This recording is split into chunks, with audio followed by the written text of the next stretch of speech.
Robert Louis Stevenson, L'île au trésor. Chapitre 1, deuxième partie. C'était un homme d'un naturel très taciturne. Toute la journée, il flânait autour de la crique ou sur les falaises muni d'une longue vue de cuivre. Toute la soirée, il restait assis près du feu dans un coin de la salle à boire des grogs très forts. En général, il ne répondait pas quand on lui parlait, mais se contentait de lever les yeux brusquement d'un air farouche, en reniflant avec un bruit semblable à celui d'une corne de brume. Et nous apprîmes bientôt, ainsi que ceux qui venaient chez nous, à le laisser en paix.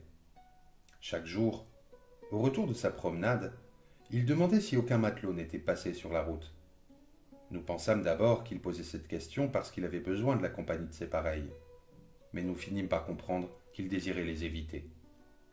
Quand un marin s'arrêtait à l'amiral Benbow, comme le faisaient parfois certains qui se rendaient à Bristol par la route du littoral, il le regardait à travers les rideaux de la porte avant de pénétrer dans la salle.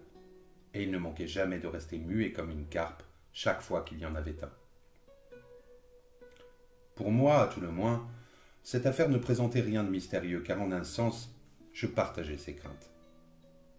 Un jour, il m'avait pris à l'écart pour me promettre de me donner une pièce d'argent de 4 pence le premier de chaque mois, si je voulais bien accepter de veiller au grain et de guetter l'arrivée d'un marin amputé d'une jambe, et d'aller lui annoncer la nouvelle dès qu'il apparaîtrait.